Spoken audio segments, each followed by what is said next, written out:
Bismillahirrahmanirrahim. Nahnu naqussu 'alaika ahsanal qasasi bima awhayna ilaika hadzal Qur'an. Shadaqallahul 'azim.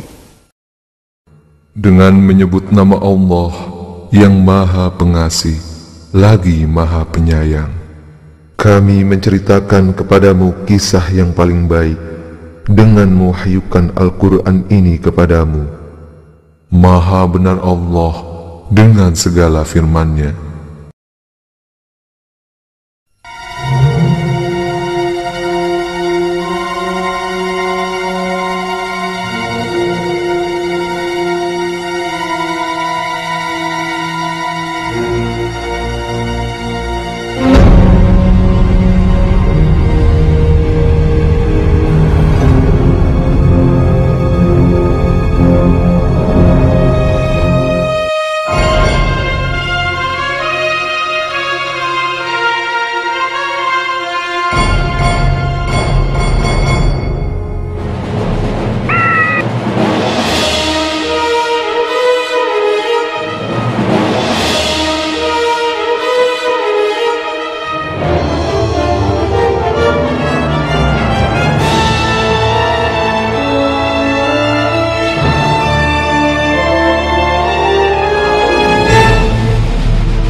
Habil, salah seorang putra Nabi Adam yang berakhlak mulia, meminta izin untuk pergi ke hutan berburu binatang liar.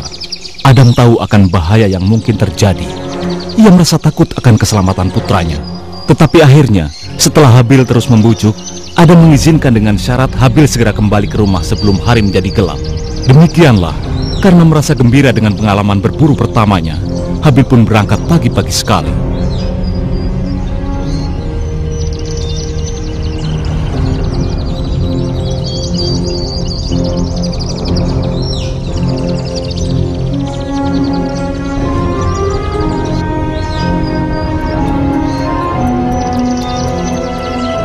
Hari ini keluargaku akan berpesta.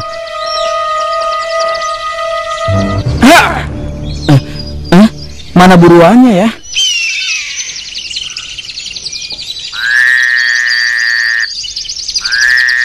Seekor rusa yang cekatan pun muncul. Tetapi ada yang aneh. Rusa itu tetap tenang dan tidak takut sama sekali. Seolah-olah ia tengah menunggu kedatangan seseorang. Salam wahai temanku yang cantik. Habil pun segera mengejar buruannya.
Habil tertegun sejenak, kemudian segera menenangkan dirinya dan melanjutkan kembali perburuannya.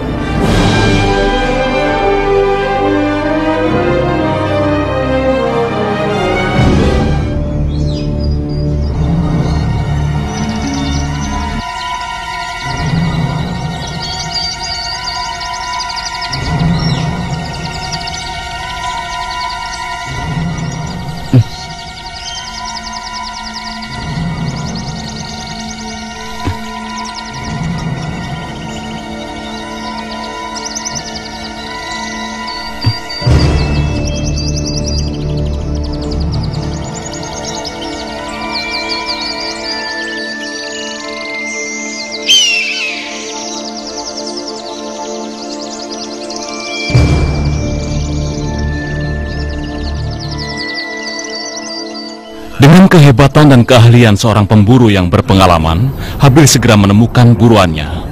Habil bisa merasakan jantungnya berdebar semakin cepat dan tangannya mulai bergetar.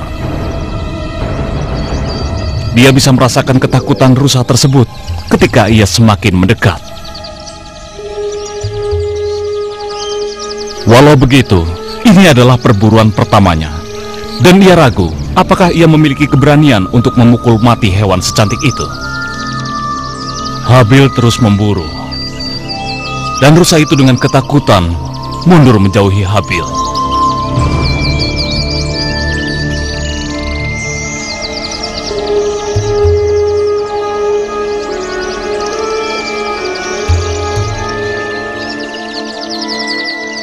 Tiba-tiba rusa itu berhenti, seolah ia menyerah pada nasibnya.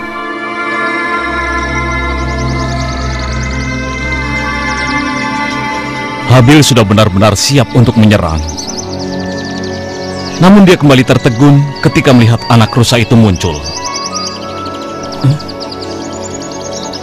Sambil menarik nafas panjang, Habil bersyukur karena ia tidak membunuh rusa itu ketika anaknya berada di sisinya. Dia merasa tidak tega untuk membunuh rusa itu. Aku hampir membunuhmu. Ternyata kau punya anak. Aku senang tidak jadi melemparkan tombakku.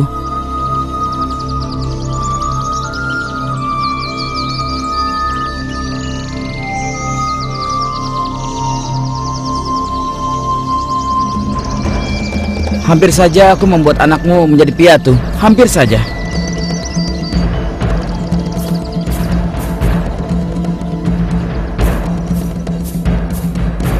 Hah? Habil bingung sehingga tidak mendengar sekawanan rusa muncul di belakangnya.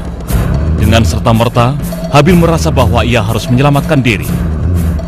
Dan Habil terus berlari untuk menghindar dari serbuan rusa-rusa itu.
Kejadian yang dialaminya di hutan membuat Habil terlambat tiba di rumah.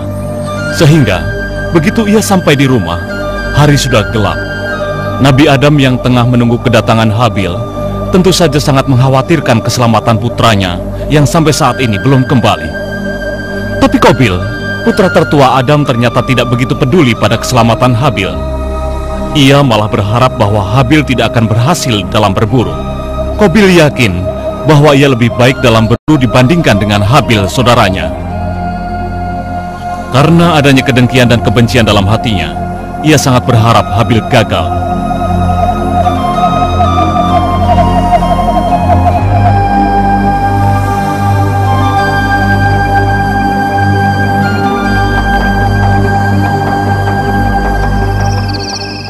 Akhirnya kau kembali juga.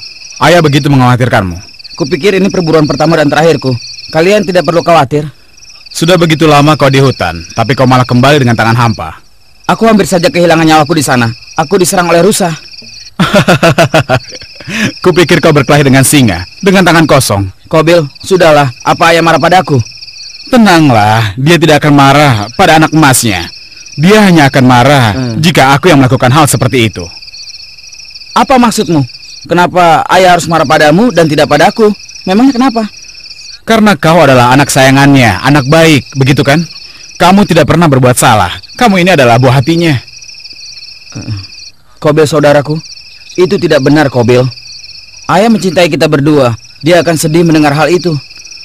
Aku juga mencintainya, tapi seperti biasanya, kau akan mendapatkan apa yang kau inginkan. Kau pikir aku tidak lihat? Beda sekali ayah memperlakukanmu. Aku tidak percaya kau berkata seperti ini. Apa maksudmu membeda-bedakan? Dia memperlakukan kita benar-benar sama. 2 hari yang lalu, aku memohon untuk berburu, tapi tidak diizinkan. Malah kau yang diizinkan. Jadi berhentilah berpura-pura, seolah kau tidak paham apa yang kukatakan. Tapi waktu itu sedang ada banjir besar. Semua persediaan makanan kita habis. Kita akan mati kelaparan jika tidak bekerja keras mengisi persediaan makanan. Itulah alasanku untuk pergi berburu. Aku hanya ingin membantu, tapi karena dia membenciku, dia tidak mengizinkanku. Itu tidak adil. Ayah mengkhawatirkanmu. Ia sayang padamu. Aku juga sayang padanya, tapi ia akan lebih memperhatikanku jika kau tidak merusaknya. Kau tidak serius dengan ucapanmu itu, kan?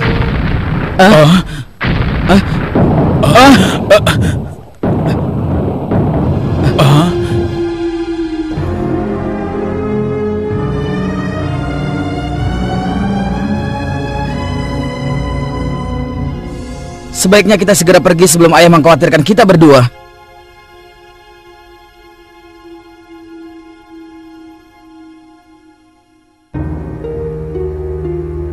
Nabi Adam adalah seorang ayah yang penuh kasih, yang mencintai kedua anaknya. Tetapi ia tahu bahwa dalam hati Qabil berkobar rasa iri yang dipicu oleh bisikan setan yang membuatnya menjadi jahat. Adam mencoba melunakkan hatinya dengan memberinya pekerjaan menanam gandum. Dengan harapan cara itu akan membuat pribadinya yang kasar menjadi lembut. Demikian pula untuk membantu Habil mempertahankan sifat sabarnya, Adam memberinya pekerjaan memelihara ternak. Tapi bisikan setan terus-menerus menghasut pikiran Qabil. Karena tidak mampu menolak pengaruh setan, Qabil sering mengikuti bisikan itu. Tapi tidak ada yang mengira bahwa setan akan menyesatkannya begitu jauh. Qabil, sekeras apapun usaha untuk menjadi anak baik, tetap saja ayahmu akan lebih mencintai Habil daripada dirimu. Kau harus melupakannya sebagai saudaramu, atau seluruh keluargamu akan memusuhimu.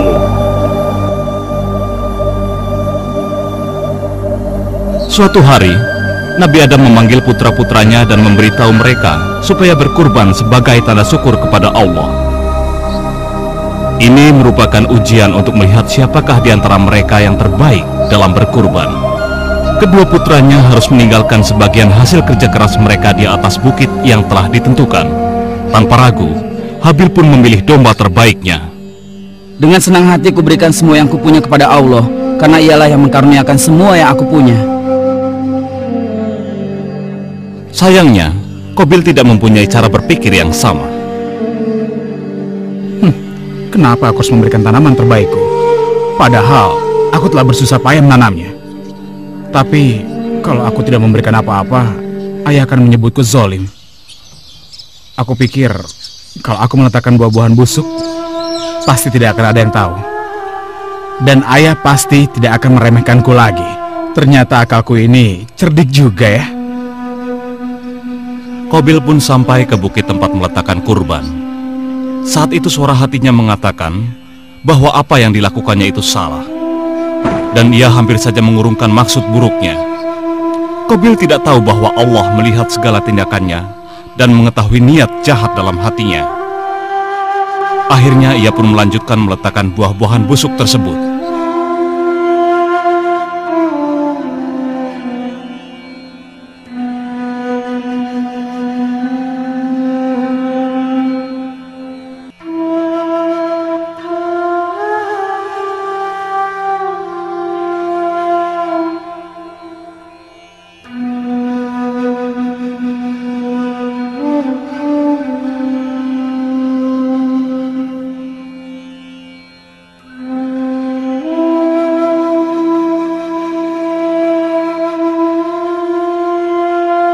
Ya Allah, terimalah kurbanku ini, maafkanlah kesalahanku, dan tunjukilah ibuku, ayahku, dan saudaraku ke jalan yang benar.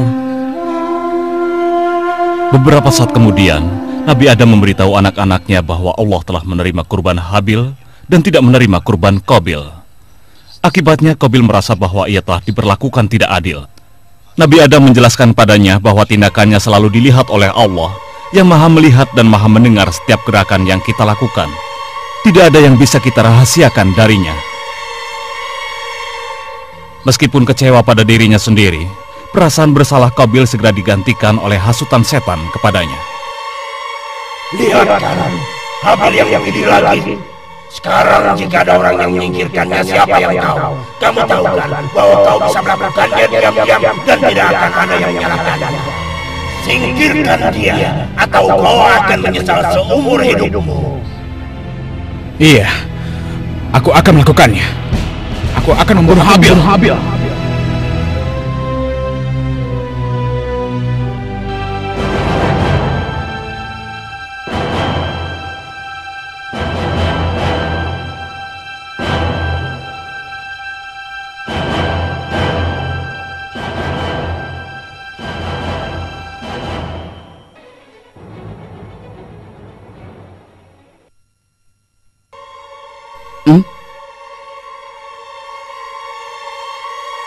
Kenapa kau diam saja?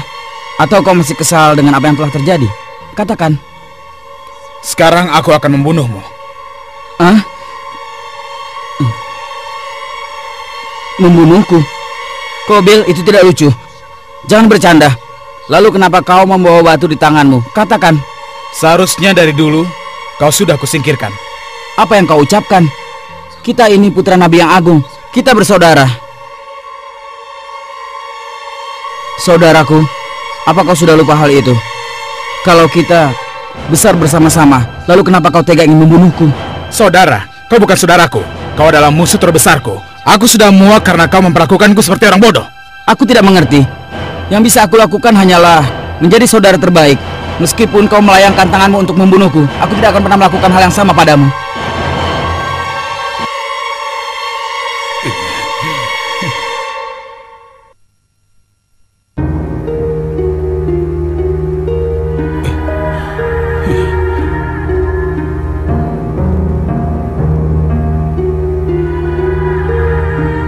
Sial! Habil sangat sedih atas kejadian hari itu. Dia baru menyadari betapa dengki saudaranya kepadanya. Jika ia merasa sedih atau sedang bimbang, ia suka mendaki bukit, di mana ia bisa menyendiri untuk memikirkan dan menemukan kedamaian. Tapi tidak hari ini. Ketenangan dan kedamaian yang akan menghiburnya tak ditemukannya dimanapun. Hati dan pikirannya dilanda gundah. Dengan putus asa ia ingin bercerita kepada ayahnya tentang apa yang terjadi. Tapi ia tidak ingin ayahnya menjadi khawatir. Tidak, ini adalah masalah yang harus dipecahkannya sendiri. Ia berharap setelah beberapa hari Qabil akan tenang untuk kemudian dapat bersama-sama Qabil membasmi pikiran jahat yang melandanya.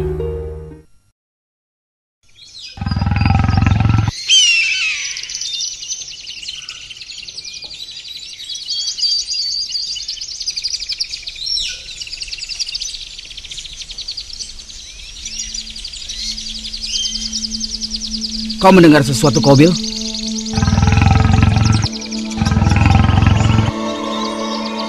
Aku yakin itu singa atau harimau pemangsa manusia. Sebaiknya kita pergi dari sini. Jangan katakan kalau kau ini seorang penakut. Baiklah, tapi ini saat yang tepat untuk pergi sebelum semuanya terlambat. Jangan berisik, tenanglah. Ia mungkin tidak melewati jalan ini.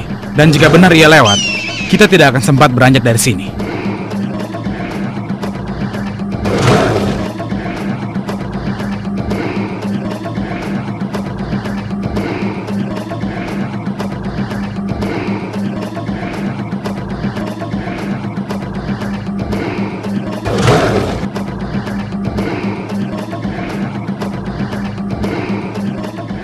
Sekarang kurasa kita harus pergi ke tempat yang lebih tinggi sebelum binatang itu menerkam kita.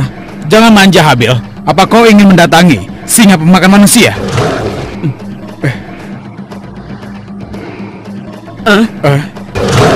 Seekor macan tutul. Sepertinya sendirian. Sekarang kau lihat dan pelajari bagaimana pemburu sejati menghabisi binatang ini, dan ayah akan bangga padaku, dan seluruh binatang di sini akan takluk padaku. Jangan, Qabil. Ini terlalu berbahaya. Minggir kau!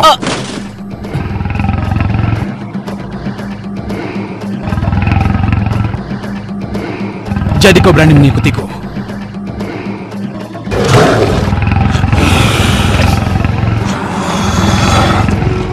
Kemarilah macan jelek, kau belum tahu siapa aku kan? Aku adalah Qabil. Semua yang hidup di hutan ini harus tunduk padaku. Aku Qabil.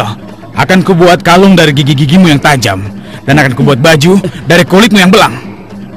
Kau pikir kau kuat? Tapi kau belum menghadapiku. Aku adalah yang terkuat. Aku pemburu hebat. Aku Qabil. Aku adalah pemburu yang hebat. Prajurit yang hebat yang akan segera menghabisi nyawamu, macan jelek. Ayo maju. Akan kubuat kau tidak berdaya. Aku pemburu yang hebat. Majulah kau, macan jelek. Habil. Habil, tolong aku. Singkirkan macan ini. Aku tidak ingin mati, Habil. Tolong aku. Tolong aku, Habil. Habil, tolong aku. Tolong aku. Habil. Mati kau macan!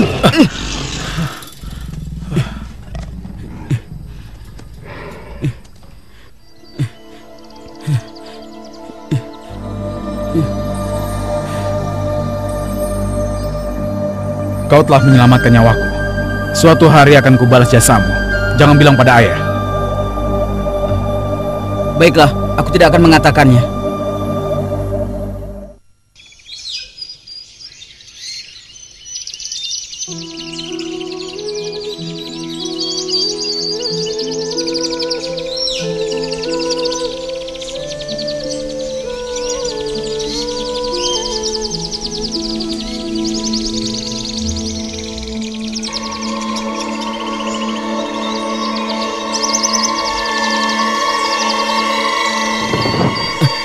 Qabil!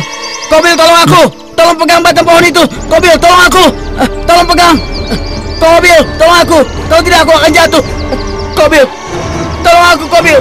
Pegang pohon itu! Qabil, tolong aku! Qabil! Qabil! Qabil, tolong aku! Qabil! Qabil, tolong aku! Qabil! Qabil!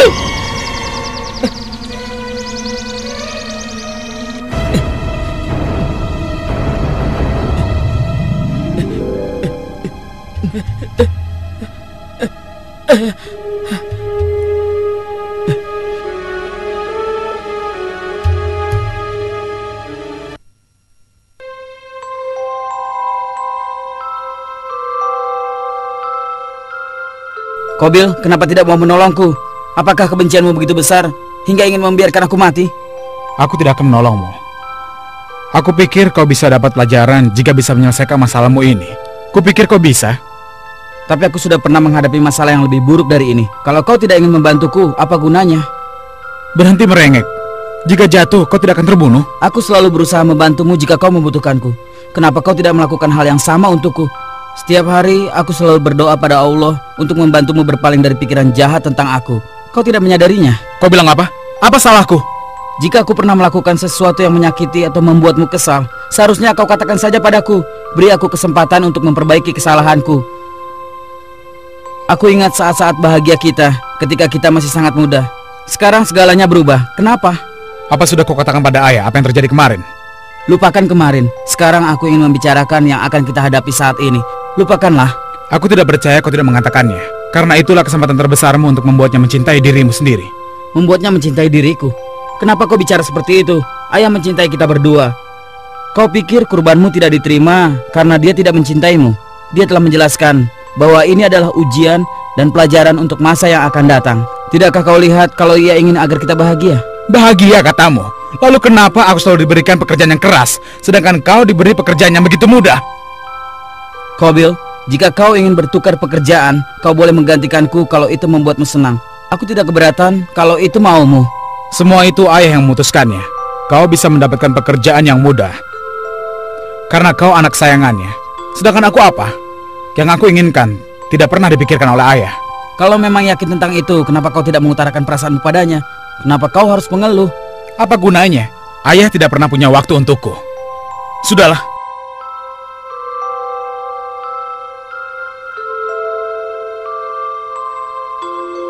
Yang paling ditakutkan Habil adalah kalau hati Qabil yang kelam hanya akan mencelakakan dan mengecewakan dirinya sendiri.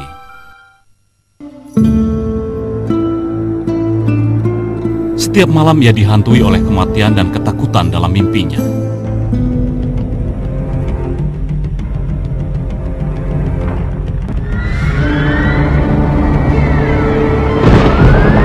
Qabil!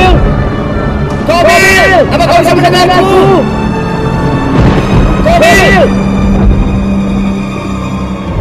Dengarlah aku, Qabil! Qabil! Kau harus bangun segera dari kemampuan!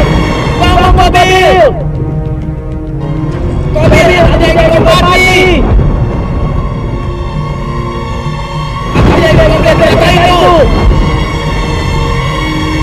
Qabil, jauhlah! Aku tidak ingin kau mati, Qabil! Ayo, bangunlah! Bangunlah, Qabil! Dengarkan aku! Qabil! Bangunlah, Qabil!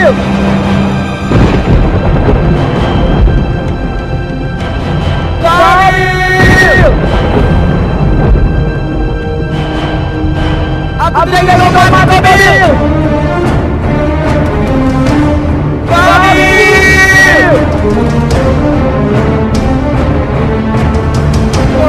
Qabil, bangunlah!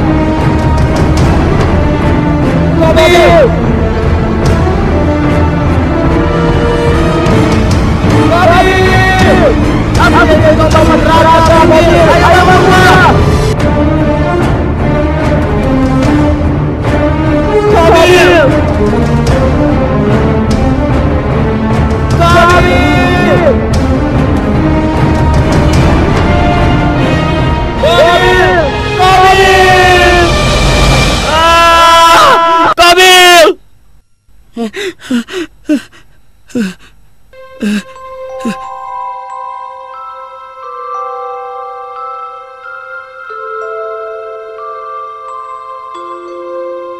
Pada hari yang menentukan ini, langit akan menyaksikan kejahatan pertama berupa pembunuhan berdarah dingin.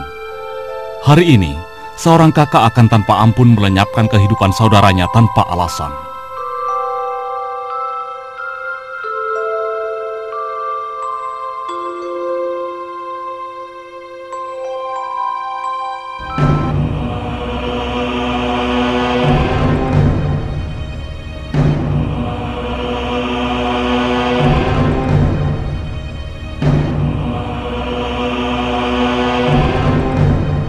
Aku yakin kau bisa menjauhkan dirimu dari bisikan jahat setan.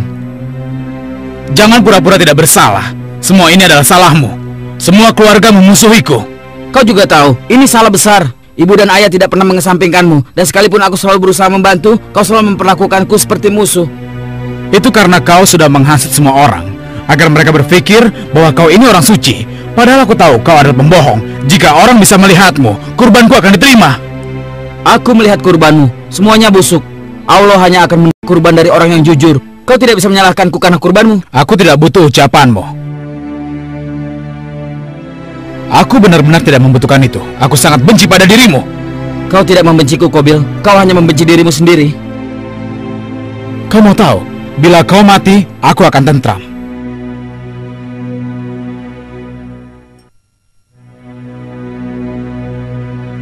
Kalau ingin membunuhku, lakukanlah. Tapi aku tidak akan melawanmu. Dasar munafik, pura-pura tidak berdosa. Semua keluarga memusuhiku karena kau. Kalau memang itu keinginanmu, bawalah dosaku dan dosamu ke neraka. Karena itulah hukuman untuk kejahatanmu. Semoga Allah mengampunimu. Sudahlah, aku sudah mau padamu. Tutup mulutmu itu.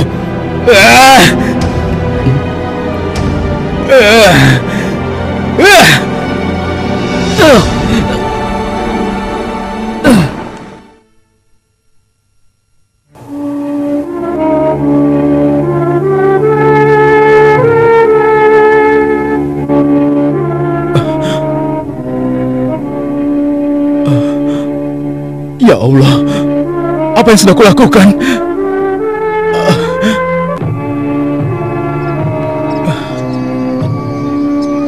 Aku bersalah.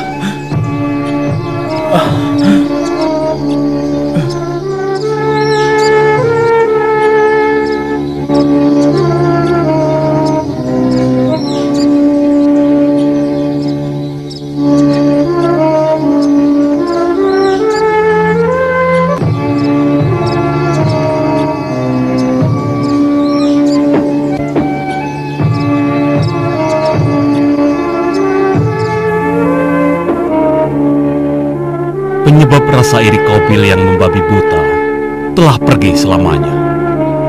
Dalam kesendirian dan putus asa, ia merasa bahwa seluruh dunia telah meninggalkannya.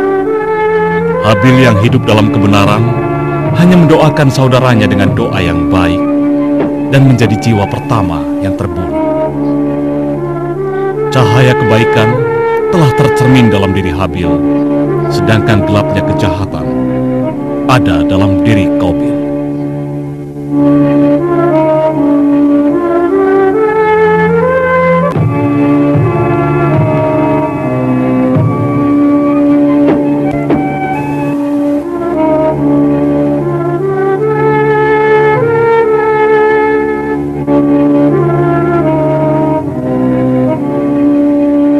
Habil, bangun. Habil, bangun Habil. Habil, dengarkan aku. Sudahlah, ya ampun, apa yang kulakukan? Apa aku sudah membunuh adikku sendiri? Goncangan jiwa karena apa yang sudah dilakukannya mulai menghantui Qabil. Dalam takut dan kesendirian, ia menjadi putus asa ketika bayang-bayang wajah ayahnya mulai meresahkannya. Dia pun berencana untuk mencoba membuat kebohongan yang meyakinkan untuk diceritakan pada ayahnya. Ia bertanya pada dirinya sendiri tentang apa yang telah ia lakukan. Tapi tetap saja, ia merasa bahwa ialah yang benar dan saudaranya lah yang salah. Saat ini menyembunyikan mayat adiknya adalah hal terpenting baginya.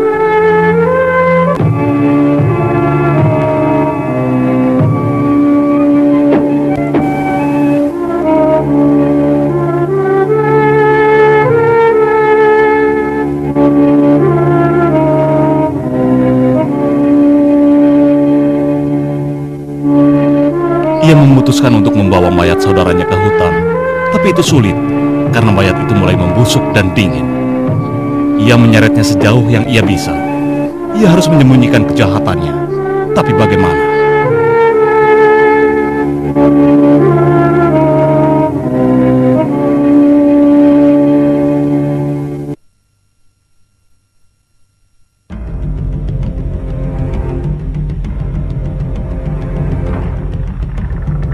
Biasanya malam menyembunyikan keindahannya ketika telah menjelang. Tapi malam ini, isi hutan seolah berteriak memaki Qabil, terus-menerus menyebutnya seorang pembunuh. Karena dihantui perasaan bersalah, Qabil memohon agar semua itu tidak pernah terjadi. Seharusnya ia ada di rumah bersama keluarganya, tanpa rasa putus asa dan kesendirian. Ia mengumpulkan tenaganya dan mulai menyeret mayat itu kembali. Ia takut kalau ayahnya mencari dan menemukannya. Ia harus pergi sejauh mungkin. Ia pun sampai ke kaki bukit. Sekarang ia merasa mual dan lemah. Hutan yang dulu bersahabat, tempat ia tumbuh dewasa, sekarang seolah sangkar yang memenjarakannya. Hari berikutnya pun tidak ada bedanya. Ia masih tidak tahu apa yang harus dilakukan dengan mayat adiknya itu. Rasa bingung, marah, dan bersalah yang ada dalam dirinya karena dia telah melakukan kejahatan pertama yang tega membunuh adiknya, terus-menerus menyiksa dirinya.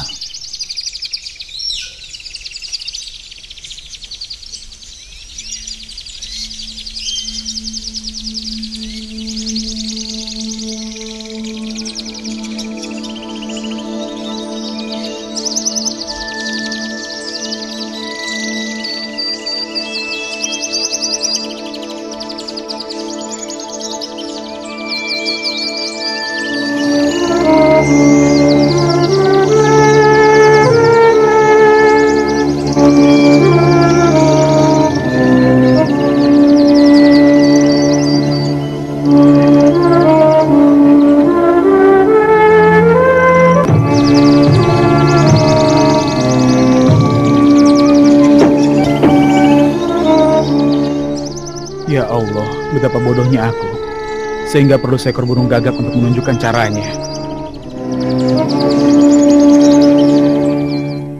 Qabil mengubur saudaranya di kaki bukit. Ia lega sekaligus sedih karena harus meninggalkan saudaranya sendiri. Ia tahu bahwa ia tidak akan pernah bisa pulang lagi dan telah kehilangan saudara maupun keluarganya. Jika ia kembali, penjelasan apa yang bisa diberikannya pada ayahnya? Ia harus pergi. Hanya itu cara yang masuk akal. Ia mencoba membenarkan apa yang telah terjadi. Mula-mula ia mengakui bahwa Habil adalah orang yang saleh. Tapi ia merasa bahwa Habil bersalah dan pantas mati. Ia meyakinkan dirinya bahwa ia telah cukup memperingatkan Habil, dan karena kesalahannya lah semua ini terjadi. Iya, Qabil yakin bahwa ia telah melakukan hal yang benar.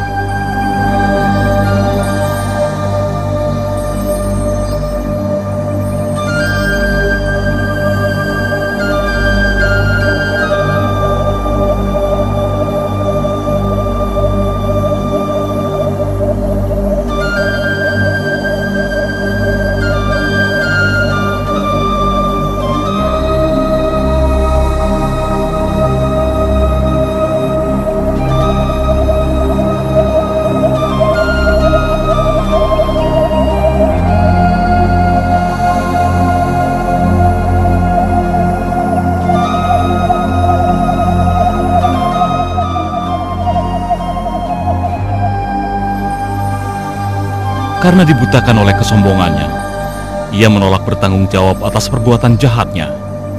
Qabil pergi jauh dari rumahnya, jauh dari kemungkinan ditemukan oleh ayahnya lagi. Qabil adalah orang pertama yang melakukan pembunuhan, dan perbuatan ini telah diwariskannya pada sejarah manusia.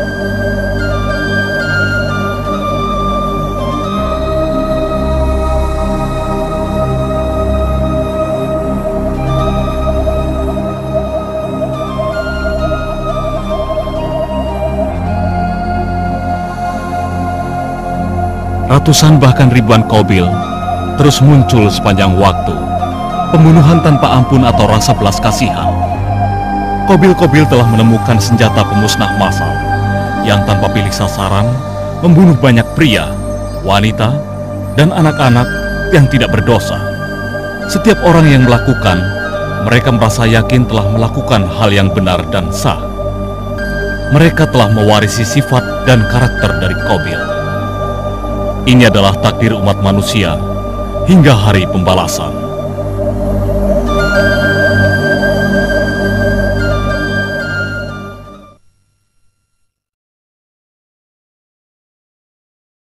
Bismillahirrahmanirrahim. Watlu alaihim naba'a ibnai Adam bilhaq. إذ قربا قربانا فتقبل من أحدهما ولم يتقبل من الآخر قال لأقتلنك قال إنما يتقبل الله من المتقين